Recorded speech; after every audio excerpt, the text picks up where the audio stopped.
Shields, shields, shields, shields! My name is Size Matters, and I love shields. I'm not talking about the force field shields found in sci-fi shooters or spacecrafts. I'm talking about the shields you hold in one arm, maybe two, and actively defend against attacks, sometimes even attacking with shield. Wherever possible, I usually pick the shield build for a game, but not all video games do shields justice. So in this video, I want to talk about some games that give you the sense that the shield you are using makes you different, what these games do right and wrong, and what we can hope to see about shield gameplay in the future. This may not be the last time you hear me talk about shields, as there is loads of stuff I could talk about, but I want to get this conversation started. So, let's begin. In terms of versatility within its range, Tom Clancy's The Division gives the player flexibility. The Division has a shield to be used as a skill for the player. You could only carry 2 skills at a time, notwithstanding your ultimate. The shield ability grants a ballistic plate that the player carries in front of them.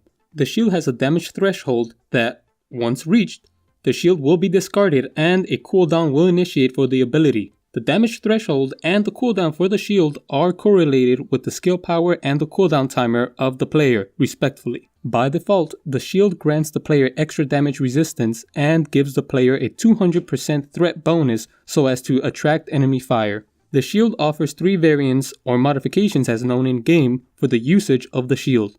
These include having the shield pulse the enemy to reveal their position when the shield is shot by the enemy alongside an upgraded damage threshold. Having the shield grants extra damage, increased accuracy, extra stagger, and shortened reload time of the sidearm being used by the player. And finally, having the shield return damage done to the shield as health to the player. There is also a universal mod that can be unlocked. This universal mod allows the shield to heal itself when not taking damage. What the Division does well with the shield is allowing players to take multiple roles to what should normally just be a tanker. Currently, the Division allows the player to tweak the game mechanics through equipped gear items. So, if you're the type of person who wants to go in Vanguard and plays high rapid damage, there is the D3 Fence gear set that allows the player to use a submachine gun of their choice while carrying the shield. However, only the universal mod applies to the shield when this gear set is attached. Do you like to scout enemies and set them up for extra damage?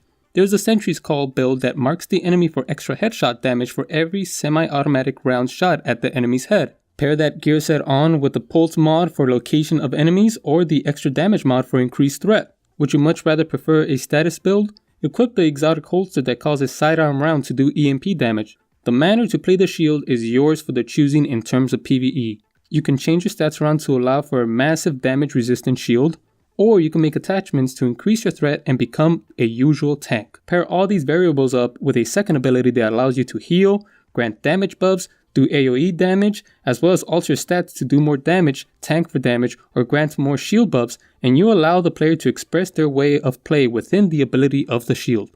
The Division is not without its faults. At its current state, the game does allow for more mobile type of gunplay, but the main dish is still served as a cover-based shooter. The shield is used more to move up to cover, but the nimbleness of many enemies means that you can always get easily flanked. Early game shield skill is tough to justify as well. No sidearm comes close to doing the same damage output of a main firearm before hitting endgame. And enemy damage rips through the player's shield without any sort of endgame gear equipped. And while I'm at it, the game doesn't allow you to customize the visual look of your shield either. Come on, Massive, we live in the era of cosmetics. Let me customize my shield. There are a few third-person shooters that allow for shield usage, but the Division gives a lot of flexibility to the player in terms of playstyle for shield usage. Dark Souls has brought to light how fun a difficult game can be. A small mistake can have a big loss in any encounter. The game is famously known for punishing players and teaching the player to treat every fight with seriousness. What better game to allow for a shield mechanic than that which wants you to play slow and methodically? Of course, this is not the only way to play Dark Souls, but it is a way. Dark Souls requires a player to really bite into the role-playing aspect of role-playing games. Where some games say that they have RPG elements, like I previously mentioned The Division, Dark Souls is an RPG. You can roleplay as the knight carrying a shield and sword, You can be the great monster with a behemoth of a shield and a mace, or you could be the powerful unkindled running around with a great shield on each hand. All shields can be modified with gems to give the shield less weight, more defense, an element of ice, or whatever the masochist, the player, wants to play as. If you aren't the type of person to dodge or roll away from attack, then you could always play the role of a heavy motherfucker and tank damage on your shield. The game requires the player to play a certain role and it does it well, giving the player the gear needed to fit the role of the traditional shield bearer. The game does nothing new with shields, but it does shields very well. Where a single strike from an enemy can stun lock you and spell death, Dark Souls allows the player to block but never feel safe. This is what makes for good traditional shield play. While other games, you know you are safe as long as you hide behind your shield, Dark Souls pressures the player to use their shield wisely. The player can still take damage while defending with their shield, and their stamina can run out, easily killing the player. Additionally, the player recovers stamina quicker when their shield is down. The key here is role-playing. The game never grants the player immunity through the shield and keeps the player grounded in the heart of Dark Souls and in the heart of traditional shield play. Again, no game is perfect in their shield play, and neither is our dearest Dark Souls. Although the player can parry attacks with a certain type of shield, not all shields do. That is fine, as I don't expect to be able to parry with a 2-ton shield, but it would have been nice to allow for a perfect block mechanic that has the shield user take less damage if a block is perfectly timed. A mechanic similar to what we see in Dragon's Dogma shield play. Speaking of, hey, I love this game, and I really wish Capcom would just stop re-releasing this game over and over and release the MMO from the Japanese region and give us a proper sequel. Dragon's Dogma has always had a standout combat system. This comes from the director Hideki Itsuno's previous work on the Devil May Cry series.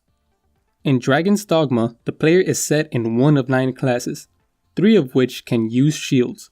The action-heavy style that Itsuno brought from Devil May Cry series carries over into shield play as well. When a shield is equipped, the player can always defend from incoming attacks. As long as the attacks are within the defense damage threshold, the player won't be harmed. But all shield blocks cost stamina, except for a perfect block. Perfect blocks are accentuated by a slow motion camera movement and a slight zoom into the player, giving a sense of a small achievement on any attack block.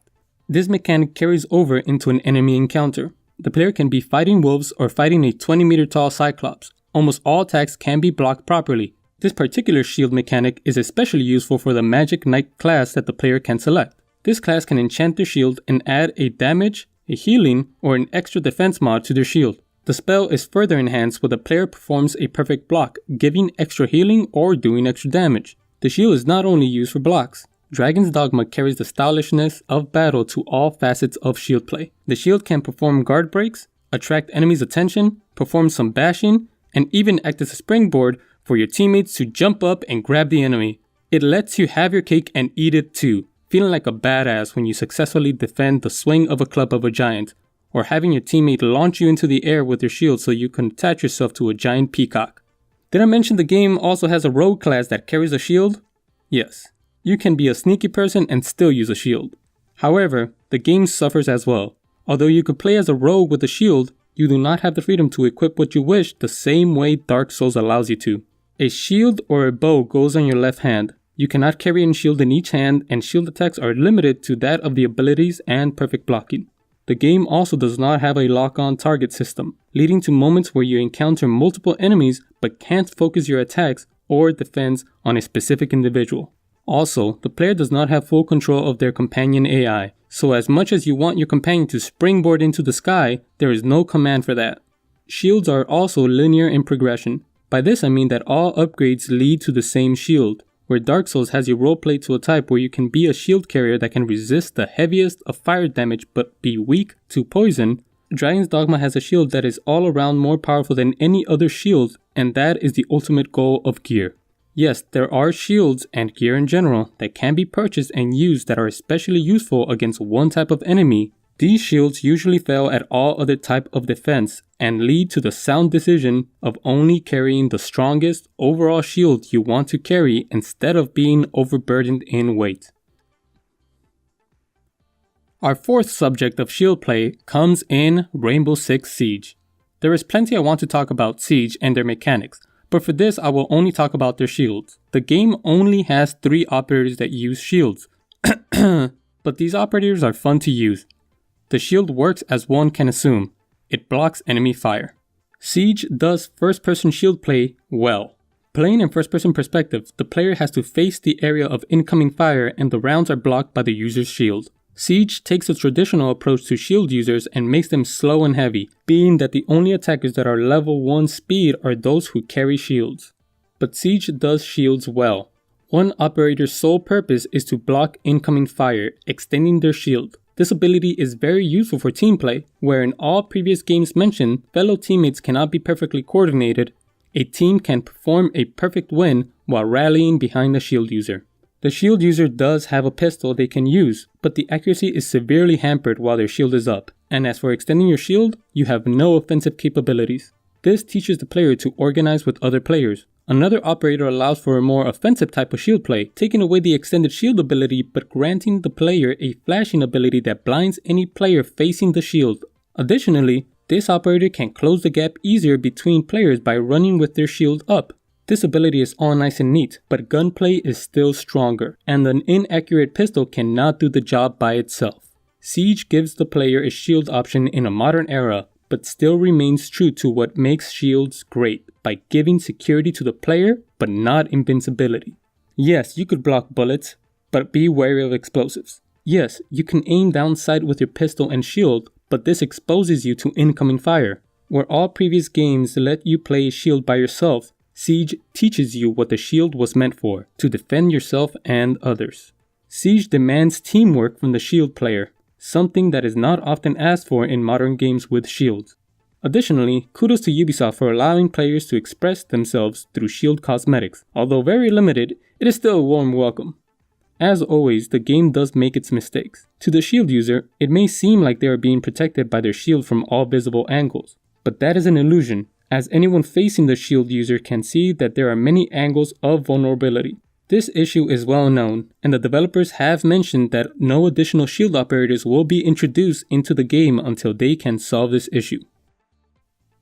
So, I have just mentioned some games that I feel do shield right, but with some faults. As time has gone by, technology has advanced and more features can be added to shield play. Here are a few features I would love to see in the future regarding shield usage.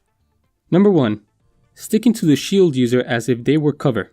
There are many balancing issues, but I would love to see a game like The Division let one player extend their shield and let the other player stick to them as solid cover. Then allow the shield user to move while the other player taking cover moves simultaneously and allows for shooting. I am aware that this may be difficult to pull off as there can be many in-game objects moving, but if id's software, game named Rage, can have enemy AI perform this action, we can manage to somehow integrate this feature to newer games as well.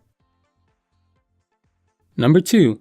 In some games, give the shield a destructive damage model. This can be more applied to Siege, but there is no reason not to apply it to other games. If the shield was shot at or attacked at by any object, have a user's shield break apart and allow for holes and clumps to fall off. And this could also allow for a 2-speed, 2-armor operator in Siege, or translate into a faster type of character for shield users in other games.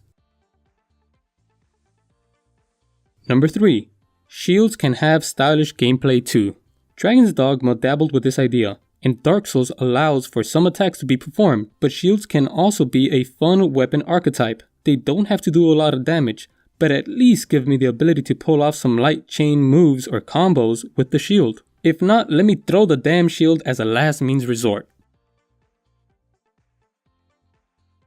These are not the only elements that make a shield fun or, quote, right, and I may have part 2 talking about more games, but for the time being, these are some games currently available that do shield play in ways that are fun and different, but still remain true to the spirit of what is a shield.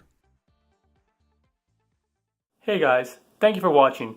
If you liked that video, hit that like button. If you like what I put out, hit that subscribe button. Any ideas or comments for future videos, leave them in the comment section down below. This is Size Matters, signing out.